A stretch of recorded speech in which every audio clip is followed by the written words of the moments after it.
Good evening. I'm Pam Weatherby, the Deputy Mayor, for a few minutes while the Mayor is running late. Welcome to our City Council meeting for May 20th. Well, that's the call to order. And now we'll do the Pledge of Allegiance, if everyone could stand. I pledge allegiance to the flag of the United States of America and to the republic for which it stands, one nation, under God, indivisible, with liberty and justice for all. Thank you.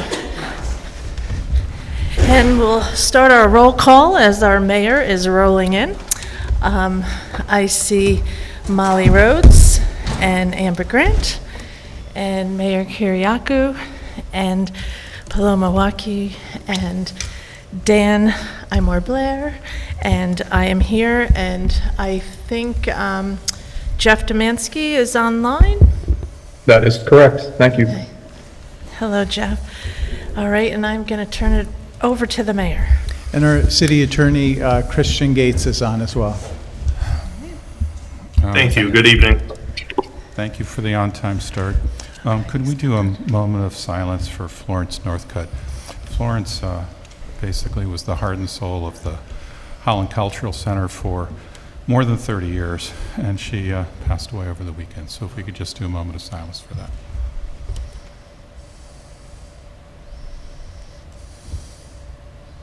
Okay. Thanks very much. I literally was rolling in, so appreciate it. First order of business is public comments. So apparently there's a list, and you can talk on any subject that you would like up to 3 minutes. And the first one on the list is Judith Stella. Thank you. Come on up.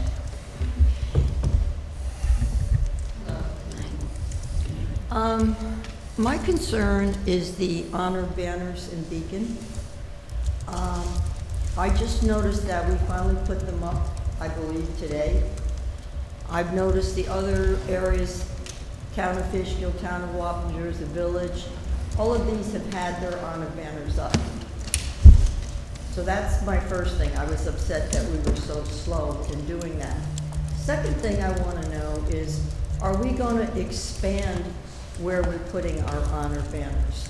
Right now, you only go on 9D from South Avenue to the Beacon line, and on Fishkill Avenue to Main Street. Not all of Fishkill Avenue, you don't go out of Fishkill Avenue.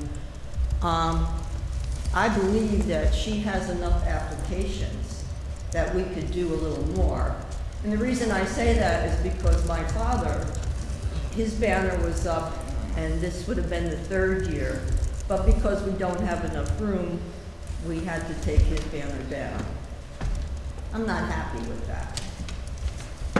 So my concern is, are we going to do something to expand what we currently have? And if not, why not? Why do all the other areas around us have them all over the place, and we do not? So if you come into Beacon, you don't know if we have honor banners or not unless you're on 9D or part of Fishkill Avenue. So that's what my concern is. Thank you. Thank you very much. The other one on the list is Teresa Kraft.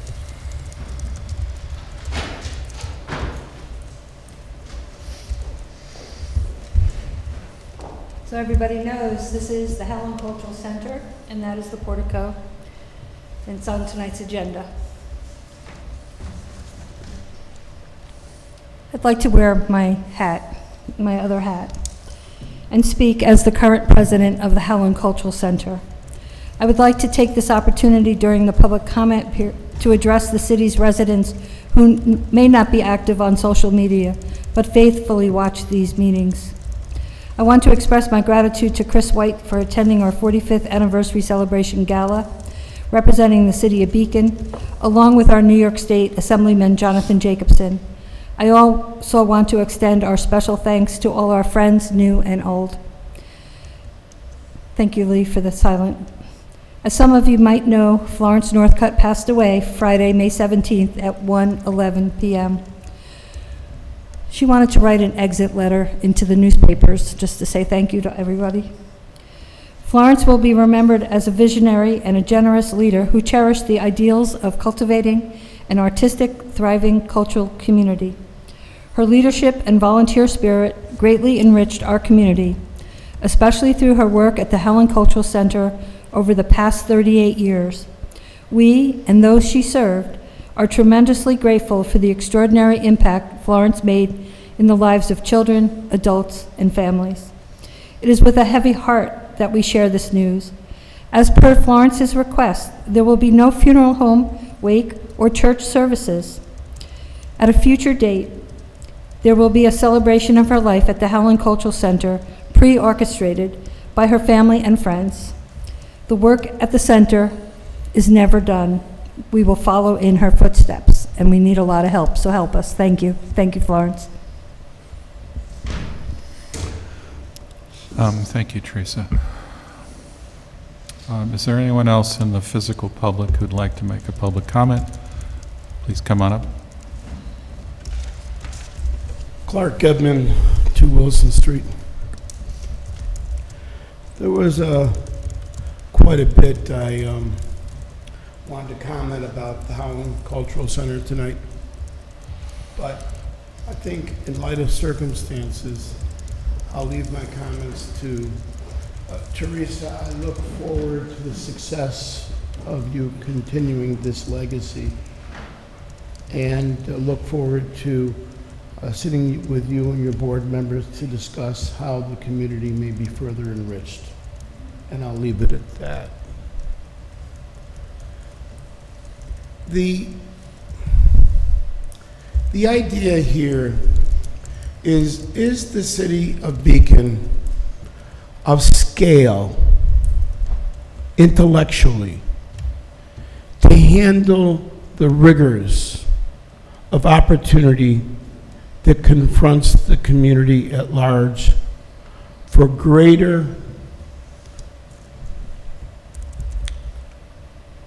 not just success, because success connotates money too often.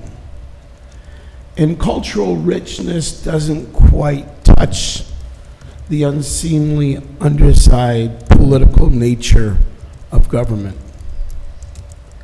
And so the question rephrased would be, if we strive to be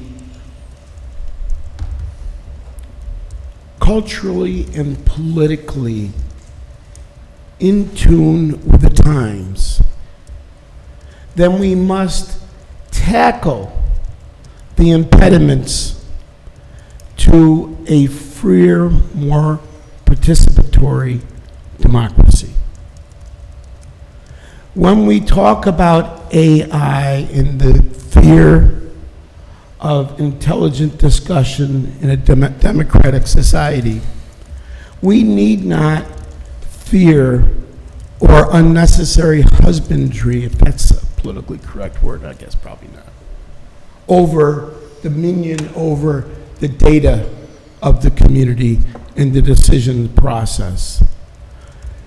I can say that for the past generation, where I've raised my kids from the ages of 1 and 2 to, hey, graduation yesterday, where you go, cum laude, math. 15 seconds. But it's been a very, very disappointing 20 years on these thoughts and ideas.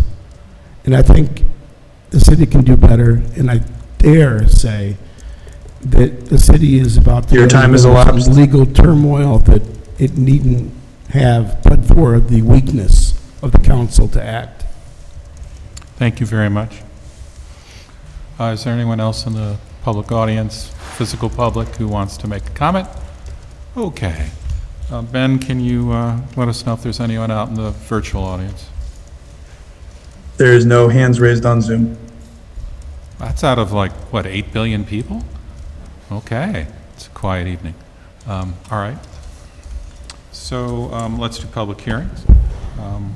I think we have a single public hearing, and it's on, well, sort of. It's on minimum parking requirements. Now, it's on the agenda because we set it up that way about a month ago, but it's also on the agenda that we'll be adjourning it to June 17th. So I would look for a motion to adjourn the public hearing to June 17th. Motion to adjourn the public hearing to June 17th. Second. All right, so that was Amber and Pam. And again, this is because we haven't received comments in full from either the county, or are we expecting it from anyone else? Christian or Chris? Yes, our office is also working with the city planner, and we're looking at the local law and thinking about additional edits and ways to streamline it. Okay, and is your impression that we will be workshopping that between now and June 17th? Yes, that is the goal. Okay, great. So that's the proposal. There's a motion to adjourn. All in favor of adjourning the hearing concerning minimum parking requirements to June 17th, say aye. Aye. Aye. Anyone opposed? I think you might have to ask for Online. online Yes. to say. Thank you. Jeff? Aye. Thank you very much. That's unanimous. All right, so that handles the public hearing. Let's do comments from the council. Why don't we start with Molly? Sure. So for those of you who listened in our workshop last week, that our water meter upgrade project is going to take place very soon. We're still working on the exact date, but for those who are in my ward, Ward 1, that will be happening imminently. So if you would like to know about it, in addition to getting a letter to your address, if you're a resident here in Ward 1, that you can also join the robocall that Beacon has set up, and you can find out more how to do that on our website. I also wanted to point out, also on our website, that the Beacon Hopewell Rail Trail Study has a link to actually a pretty cool feedback form that you can fill out. You can place different amenities on the map as suggestions, and they're gathering information now from the public. And they're also doing a tour throughout various places that will be impacted by the rail trail, and those are also announced through their website. And lastly, I've started to do some work to kind of look into the various housing options. I know we've talked a couple times here as a council about what we want to do after or concurrently with parking minimums, and so I've been looking at that myself, and so I'm looking forward to diving into some of those other options as we get into the late spring and summer. And I'll pass it to you, Amber. Thanks. I went to the Animal Rescue Foundation's 9th annual Run and Walk on Sunday, and I just wanted to extend my thanks to that organization. And they are all volunteers, so they're volunteers for the work they do in our community. It was a beautiful day, and I think everybody had a nice time. Similar to Molly's train of thought here, it does feel like we have some capacity now that parking minimums are winding down a bit to take up some other initiatives, and I'll reiterate my support for revisiting our ADU legislation, but would generally like to discuss some of the council priorities we established earlier in the year so that we can kind of think through what's the next best thing for us to pick up as a group, and go from there. So that is my suggestion, and that is all I have for this evening. Paloma? I will third Molly and Amber's interest in revisiting some of our council priorities, especially as they pertain to affordable housing. I don't have anything else to report out per se, but thought I might remind folks that we are coming up on our summer meeting schedule, which means that we meet only on the first and third Mondays of June, July, and August, and they are joint workshop and meetings, so public comment will not be right at 7, but somewhere in the middle, depending on when our workshop ends, just so you can try and schedule that in if you're planning to come to public comment. Thank you, Paloma. I did not have on the radar June, July, and August for summer hours, so thank you. Welcome, everybody, and just wanted to, this Monday is Memorial Day, so there will be the ceremonies at 10 o'clock. The water wreath laying commemorating those lost at sea is on East Main Street at the bridge there. And then at 11 o'clock, the Memorial Day ceremony will be at the Veterans Memorial Building at Main Street at Teller, and 12 p.m. raising of the colors, flyover, cornerstone unveiling, and naming of the PD Square.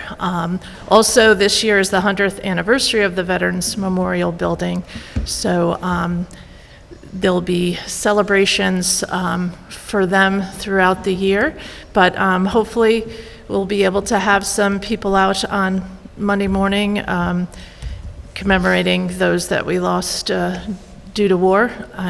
I'll be there. So that's all I have.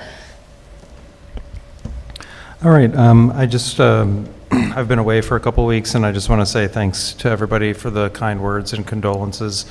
As we said goodbye to my father, Captain Daniel M. Blair, who was the last member of my family to work on the tugboats, and he was also an accomplished harbor pilot. And a lot of the great stories about the tugboats we were able to capture from him before he passed, which is really nice. And I will be catching up on email this week as I'm back in action, and just please be patient with me as I catch up on email. And I'll resume my office hours on the third Sunday of June, which is June 16th, from 10 to 12 at Trax. Thanks. Welcome back, Dan. Jeff, you're online. Can you have any comments you want to add? Sure, yeah, if you don't mind. Allow me to start off by saying on the heels of office hours, my next office hours, which then I'll share with you for posting, are Sunday, June 9th from 10 to 12 at Bank Square Coffee House. Folks are welcome to come in and chat. That's right before the Strawberry Festival, so time to talk before you head down to enjoy that lovely festival, and hopefully a beautiful day. Office hours are great. I welcome people to come, but I definitely welcome the requests I've received to schedule one-to-one meetings, and I found them to be really fruitful. Enjoyed the many conversations I've had, but I remain surprised by how many offers I have to meet up that aren't taken up. So please, folks, if you want to talk and you want to dive into conversations about topics, please reach out to me, and I'm very happy to schedule a one-to-one meeting in addition to the office hours. I'll also just, we are in Mental Health Awareness Month, and I'll just highlight the Dutchess County resources available. There are many services that are out there. There's a helpline to be accessed at 845-485-9700. That's 845-485-9700, 24 hours a day. There's also a stabilization center at 230 North Road in Poughkeepsie, and they can be reached at 845-486-2849. As we're heading into Memorial Day, the start of summer, there's a great deal of folks getting out and about on different ways of transportation modes beyond just their feet.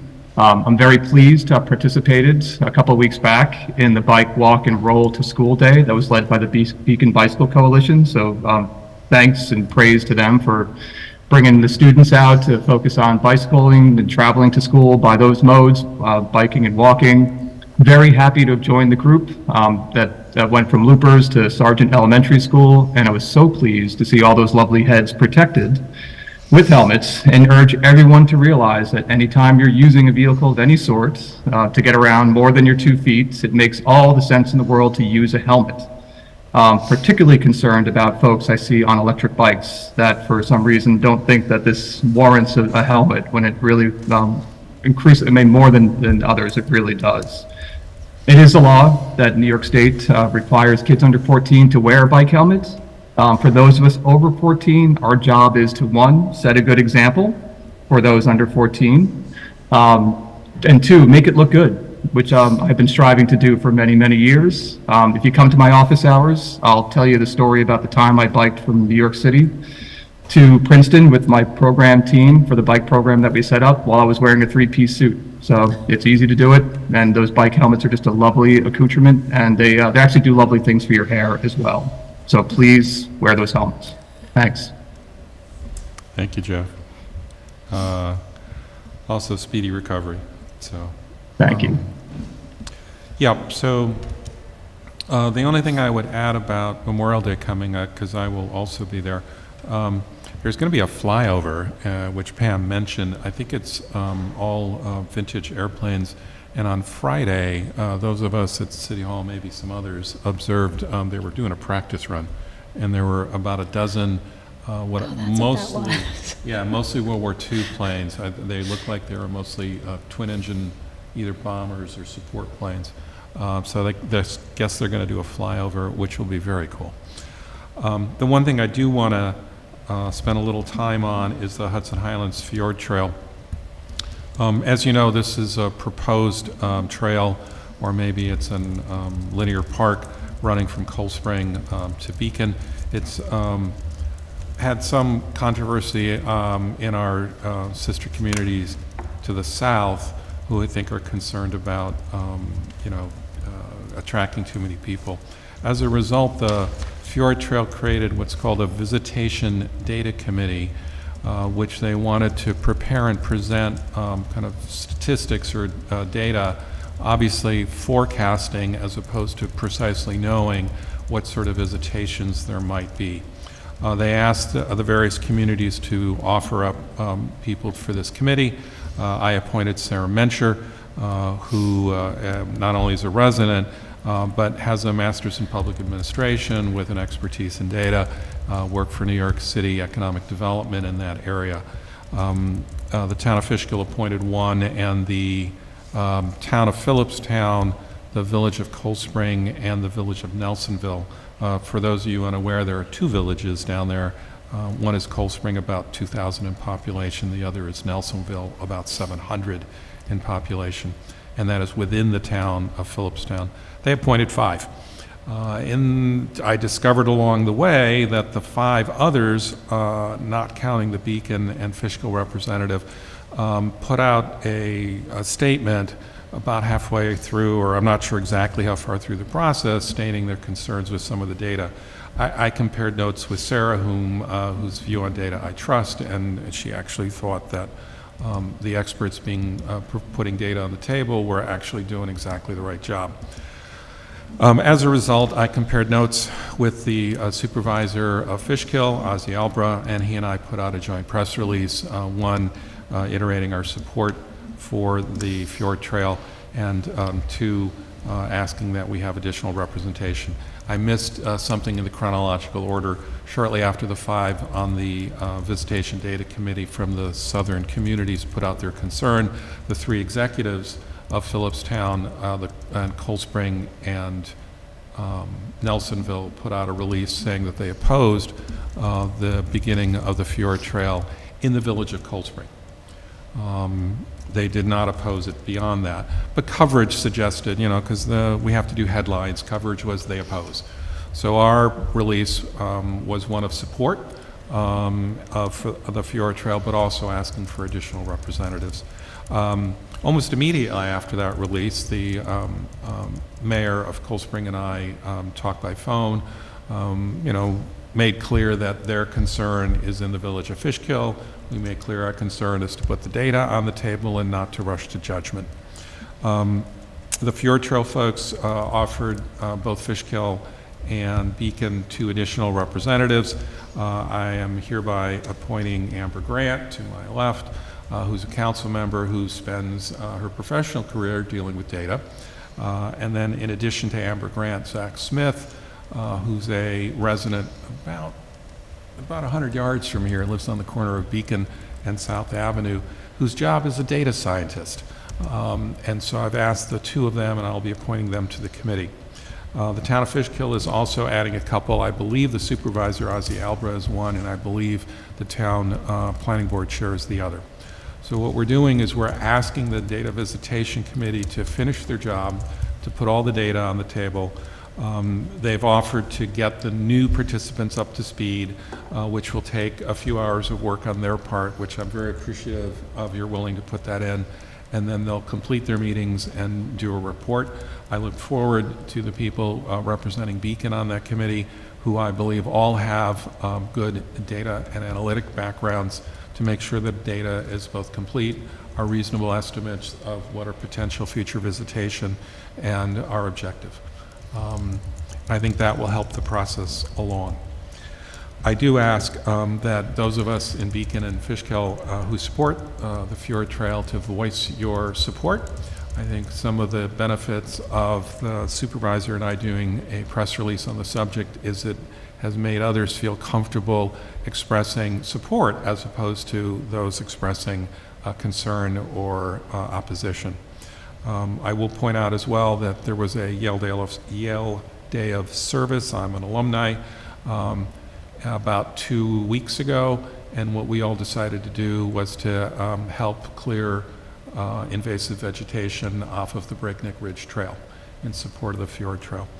We had a lot of fun doing it. There's some actual fun photos. As was also pointed out, there is a survey you can do, not for the Fjord Trail, but for the proposed rail trail that Dutchess County Planning is running. There's an opportunity to provide your input there. So I would just encourage folks in Beacon, if you're supportive of those, to speak up.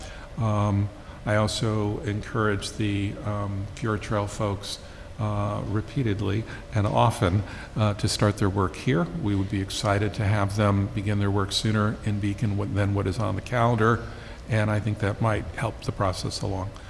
We've heard similar feedback from them, and we're hoping that we can hear in the future about starting in Beacon. So I just wanted to add that. Appreciate you allowing me the extra time to do so. I'll now see if the city administrator or the attorney have something to add. Just a reminder that next week's meeting is on Tuesday because of Memorial Day, and that's all I have. Okay. Christian, you good? I'm all good. Thank you, Mayor. Okay.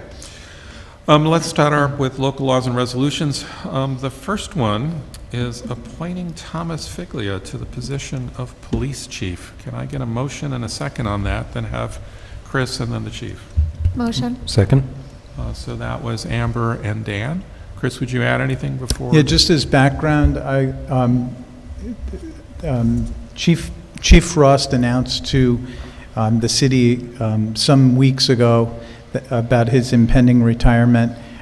We began an internal process with the HR director, the mayor, and myself, and quickly found that Tom was the ideal candidate for this position. We did an interview, and then we brought him forward to the council in executive session at the May 6th meeting so that you could ask questions in detail in executive session. Tom then came on the 13th for the workshop. Again, we're going to have him talk a little bit about his background and have Sands introduce him in case any of the public had missed the meeting last week. And then we look forward to working with the new chief at some point. So, Chief and Lieutenant, if you'd come up, I'd just add a couple of words, which is, you know, as is standard, we have a line of succession in the various departments. You know, 4 years ago, when I was just getting my feet wet as mayor, not only did I lose the police chief, but I also lost the captain. So we sort of lost our line of succession. And nobody was raising their hands early on. Chief Frost raised his hand a little bit later. And I'm very appreciative because he proved to be a great chief. So we're very appreciative. This time, our line of succession was to Tom. And we all did our interviews, thought it was absolutely appropriate, and we're thrilled, and I'll turn it over to the chief. Okay. Thank you very much, everyone. I appreciate your time tonight. It's mentioned I'm retiring, so I'm here to announce who I think should be my successor as Lieutenant Figlia. I've said this last week, because I'm retiring, it doesn't mean I don't care about the city. I grew up in the city. I know a lot of people in the city. I have family in the city. I've had a lot of experience in this city. There's going to be memories that stay with me forever about this, and I think all that's helped me what I am today. And I know Lieutenant Figlia, like myself, has grown up in this city, knows a lot of people, still in the city and raising a family in the city. And he shares a lot of the feelings I have about wanting what's best for the city and wanting what's best for this department. So when we were both lieutenants, we had different backgrounds. My job concentrated around operations and logistics, and Lieutenant Figlia's job concentrated around administration. When I became the chief, I was very glad and lucky to have Tom as my right-hand man. We worked off each other's strengths, and it really helped out a lot, and it helped me out a lot. And I appreciate that. I always appreciate that, Tom. No one knows our policies and procedures better than Tom. One of the jobs he had as a lieutenant back then was upgrading and managing our policies. All our policies have been upgraded and changed over time, and he's done a great job. It keeps us meeting our standards for the Division of Criminal Justice Services and New York State accreditation, and those policies are key to making that happen, and just us enforcing that we do what those policies tell us to do. But no one knows those policies better than Tom. He was one of our instructors. He's one of our sexual harassment prevention instructors. He instructs the use of force and de-escalation. I think what's key with them is they instill a culture in our officers. If they're taught properly, instills a culture in the officers that our officers are on the street acting the way we all expect police officers to act, in the way they interact with the people in the community. And those classes are key, and I'm glad Lieutenant Figley was one of the instructors that actually was responsible for that. Just kind of wind this down a little bit. He knows the people of the city. He knows the geography of the city. He knows the officers downstairs and the civilian staff we have. He knows their weak points. He knows their strengths. I can't think of anyone right now that I could pass the ball on to and can run with it like Tom can. And because of that, I think he is the best choice for the chief of police for the city of Beacon. Thank you. Thank you. I appreciate those kind words again. I'll try to be a little bit more brief this time, since this is my second time up here, but just a background on myself. I moved to Beacon in 1989 with my family when I was in first grade. I attended Beacon Public Schools from then until high school graduation. The exception of 2 years now, with the exception of 2 years, I have lived in Beacon consistently and do now. I completed a bachelor's in political science from Marist College while commuting. In 2006, I was hired as a police officer here in Beacon. During that time, I was selected as a general topics instructor and made the department instructor for workplace violence prevention and Narcan. In April 2015, I was promoted to patrol sergeant and supervised the patrol shift. I was selected as the department's use of force policy instructor and sexual harassment prevention instructor. Just to be clear, I did turn over the reins of workplace violence and sexual harassment prevention instruction to Detective Rudden, so she has that thrilling task now. I was also given responsibility for maintenance of the department's in-car camera system, oversaw the department's body-worn camera pilot program, assisted with policy formulation, and implemented the department's Narcan program. In March of 2018, I was promoted to lieutenant, together with another lieutenant, that being now Chief Frost. I was responsible for supervising and evaluating patrol sergeants and the detective sergeant. I was given responsibility for the review and tracking of all department use of force incidents for compliance with policy and law. I was placed in charge of the full implementation of the department's body-worn camera program, which has been quite successful. I was responsible for overseeing all department training as well as all policy development and implementation at that point. I worked as the police liaison with the city council for reformation of the city's sound ordinance, as well as the city's nuisance property ordinance to ensure the constitutionality of the former. In 2019, I oversaw and implemented procedures to ensure department's compliance with significant new changes to the bail and discovery laws.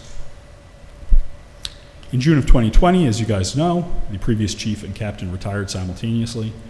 At that time, during the height of the pandemic and nationwide protest against police brutality, I worked with Lieutenant and then eventually Chief Frost to liaison with protest leaders in order to ensure safety for all of those involved. Beacon had more marches than any other local community, including one with a sizable counter-protest and several tense moments. To the credit of the officers working and the members of the community who were demonstrating, there was not a single arrest made, nor a single incident of property damage or personal injury. After the retirement of the captain, the position was eliminated and I took over most of those duties. That included recruitment and overseeing the selection process for new police officers. It also included management of the department's record management system. And the most significant of those responsibilities was being placed in charge of all internal affairs investigations and investigation and management of all personnel complaints. When the chief announced his retirement, I put my name forth for the position because I have a long investment in the community in general and in the department in particular. I want to continue to build on the work we've done over the past 4 years to consistently strive to improve the relations between the police department and the community. And finally, if you guys see fit, I very much look forward to working with the members behind me in new roles, bringing this department and making it the best police department you guys can have. Thank you. Thank you. Council, I know we had an extensive opportunity in executive session to cover any topics, including those involving, personnel that might not be appropriate in public. We then also had an opportunity to ask questions in workshop. Is there anything else before we proceed to a vote, Council? I had a quick logistical question in clarifying start date, overlap dates, and end dates between our two. So, Chief Frost's last day is Friday, June 14th, and we are anticipating that if you vote for Tom, we will start him on the 10th, so there's an overlap. Okay. Yeah, and then we're thinking we would, we'll swear him in, but do the ceremonial swearing in on June 17th, because as you know, we have a number of other people, and we thought we'd make that one night that people could attend and support all of the new hires that we're doing, new promotions. All right, so we'll do a private swearing in ahead of that, so he'll start Yes. us on time. Okay. Yeah. Any other questions? I mean, I know we went through it a couple of times, but just in case.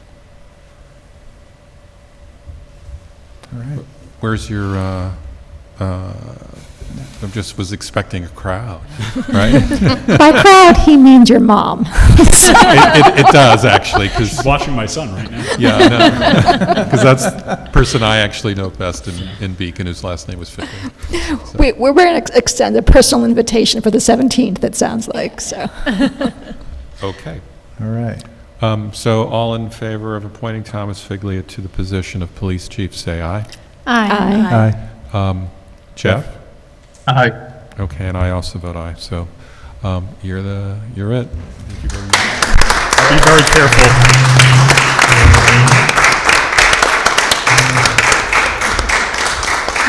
Yeah, that's it. Congratulations. You passed the trick test. Not over yet.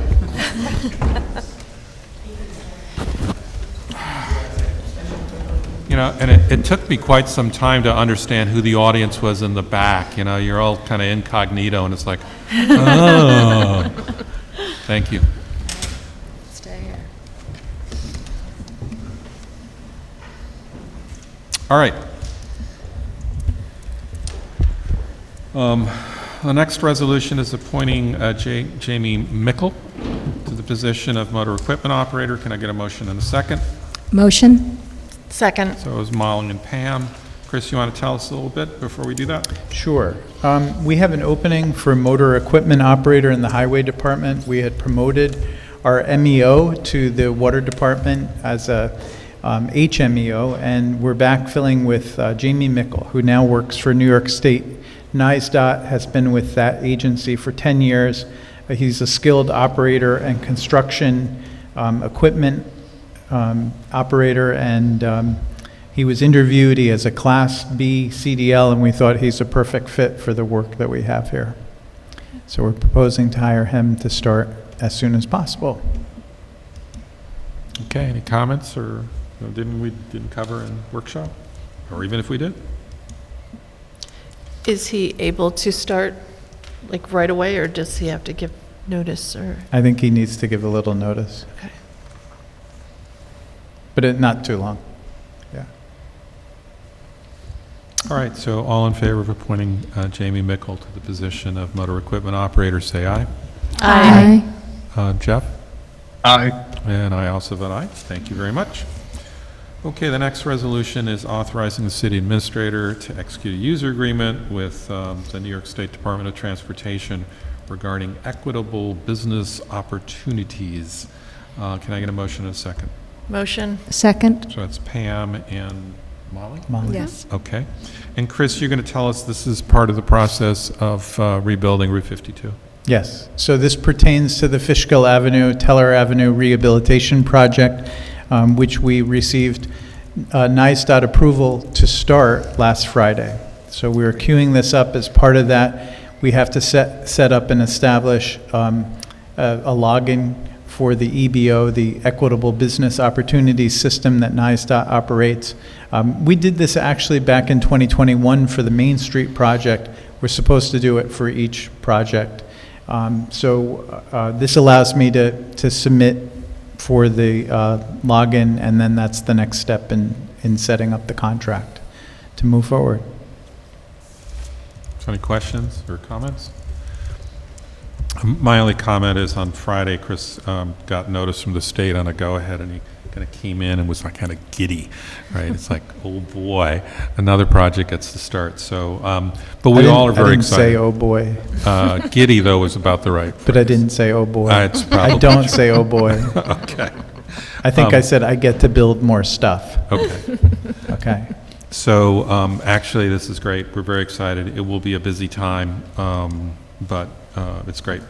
So, all in favor of authorizing the city administrator execute a user agreement with the Department of Transportation to help kick off the Teller Fishkill Avenue rebuild, say aye. Aye. Aye.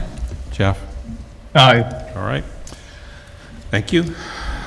Next one is authorizing the city administrator to amend a grant agreement with the Howland Cultural Center. Can I get a motion in a second?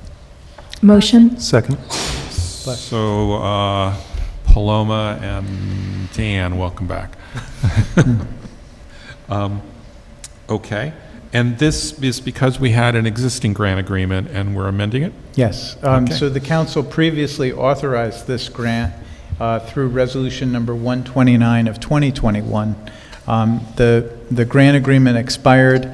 This is to retroactively extend that agreement until the end of 2025 so that the Howland Cultural Center can move forward on the Portico project.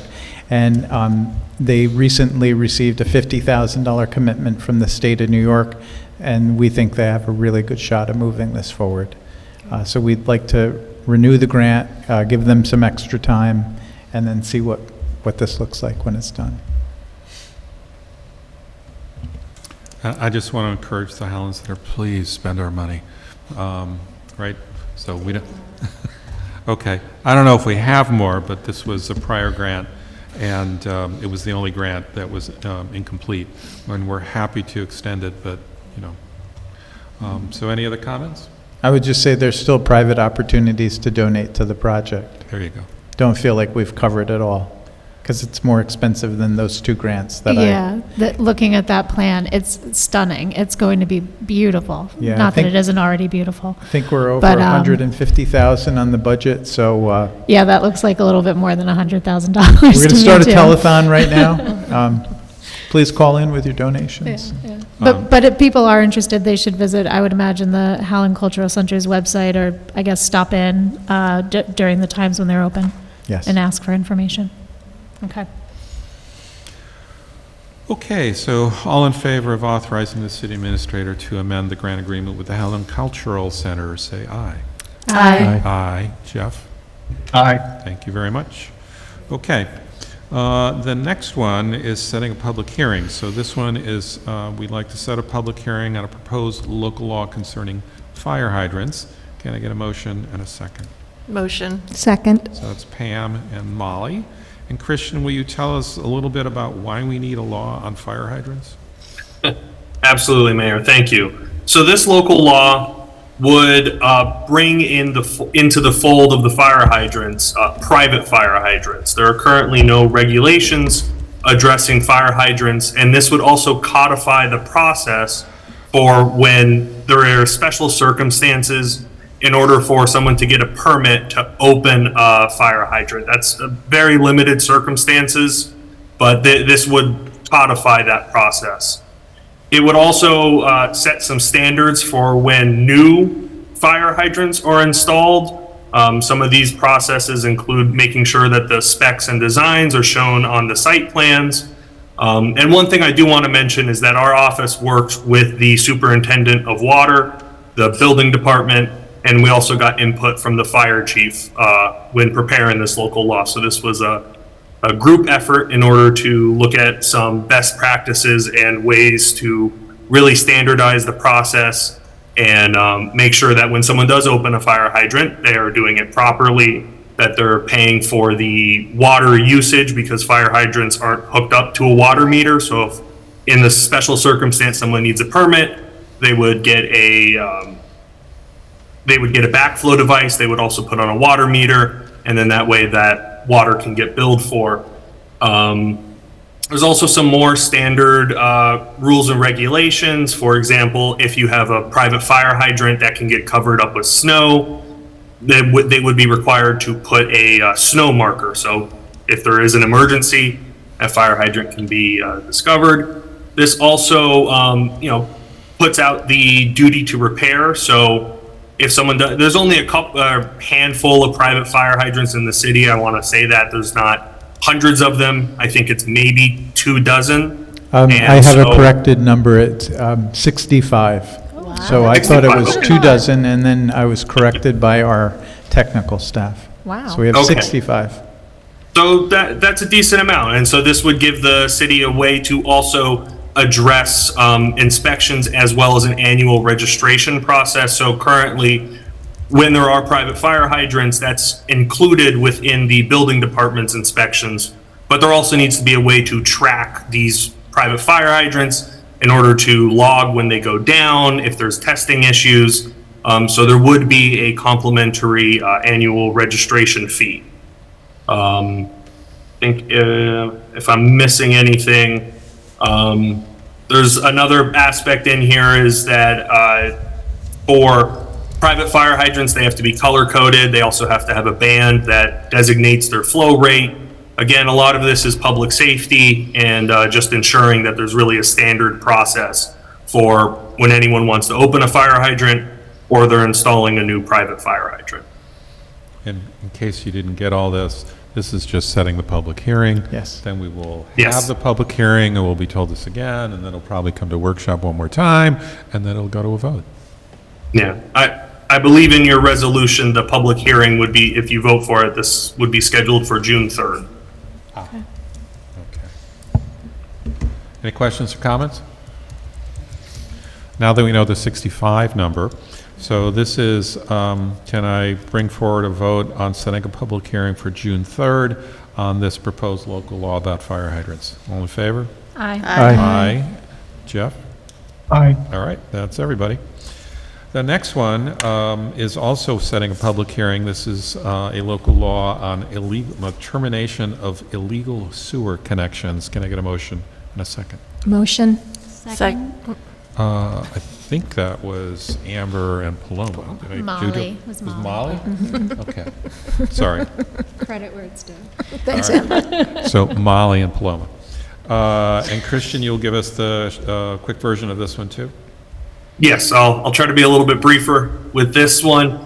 So this proposed local law, it would really just kind of button up the manner in which illegal connections to the city's sewer system are addressed. So when it is discovered that someone has an illegal connection to the sewer system, maybe they're rain gutters or there's some sort of discharge that should not be going into the sewer system, and they are directed to disconnect and terminate that illegal connection, there is a way to have some sort of proof that it's been disconnected and that they don't reconnect it. And so here, if someone is ordered to terminate an illegal connection, they have to provide receipts from a licensed plumber, photographs, and/or an attestation by the owner and the plumber that the connection has been permanently terminated. And they also need to provide proof on where they redirected that illegal connection. There is a safety valve in the existing city code that allows, in those special circumstances where someone cannot terminate one of these connections, that the building department is able to waive that. And that's another topic. We're not amending that provision of the code. In your upcoming council, and this was workshopped last week, there is a proposed amendment to the fee schedule about that waiver, but this here is focused primarily on those connections that can be terminated, and there is no need for a waiver. And one aspect of this is that there is going to be a penalty that people will have to pay. And because of these illegal connections, they really do inundate the city's sewer treatment plant. The sewer, stormwater is supposed to go through the stormwater system. Sanitary water is supposed to go through the sanitary. The issue is when people connect to the sanitary system, it adds additional discharge into the system that the city is paying for, treating, and having to handle that is not otherwise recouped. So in the event that someone is discovered to have reconnected a previously terminated connection, they will be fined, and it will be increased fines. So if they connect a second time, they will have a slight increase, and those fines will be between $1,000 and $1,500. And that is consistent with the city's penalties under other similarly related provisions of the sewer ordinance. Okay. And this is also for June 3rd? Correct. Okay. Any questions from the council? Comments? If you do have questions from the public, I would suggest listening to our workshop. I think we discussed this in the last law pretty thoroughly. Yep. I don't have any new questions. All right, so all in favor of setting a public hearing on June 3rd on this proposed local law concerning the termination of illegal sewer connections, say aye. Aye. Aye. And Jeff? Aye. All right, thank you. Last one is a resolution to name a private street Arno Drive. Can I get a motion and second? Motion. Second. That's Pam and Molly. So Arno Drive, named after the river in Florence, Italy, would be a private street off of Tioronda in connection with 248 Tioronda. Is that right? Okay. Yes. Do we need to know anything else, Christian? It's essentially a private driveway that the developer would like to have designated as a private street. This is not the same as when there's a subdivision. This is really just changing a private drive into having a formal name for 911, emergency services purposes, post office. Here there will be 2 multifamily buildings and 1 commercial building, and so having the designation of that private driveway be called Arno Drive is that it's easier to differentiate between the 3 buildings. Okay. And we discussed in workshop. Any further discussion? Okay, hearing none. All in favor of authorizing the naming of Arno Drive as a private street, say aye. Aye. Aye. Anyone opposed? No. Okay. And Jeff? Aye. All right. Thank you very much. So, I'm looking for a motion and a second to approve the minutes of May 6th. They were, motion. All right. That was, Second. That was Molly and Amber. There's some question as to the validity of the minutes of May 6th. I have to This- check with Molly and make sure they're all right. This may engender quite a long discussion or not. Any corrections, additions, deletions, subtractions, commentary, typos on our minutes? No, you're on a good streak. All right. No Easter eggs, nothing? Okay. All in favor of approving the minutes of May 6th, say aye. Aye. Aye. Anyone opposed? Jeff? Aye. All right. This is the second opportunity for public comment. If you did not speak in the first one and would like to speak now, this is your opportunity. It looks very quiet in the public audience. I'll ask Ben about the online audience. There are no hands raised on Zoom. All right. The next meeting of the council will be on May 28th, which is the Tuesday at 7 p.m. because Monday, the 27th, is a holiday. At this stage, I would entertain a motion to go into executive session to discuss personnel and then to come out and to directly adjourn. Motion to go into executive session to discuss personnel and adjourn directly from that, conducting no further business, public business thereafter. Second. So that's Molly and Pam, all in favor? Aye. Aye. Jeff? Aye. Okay. So thank you all. This will end the public meeting. We'll go into executive session. Thanks, Teresa. Take I think, care. Jeff, you've got a different Zoom to join into that. We'll see you shortly. Record. Chief, don't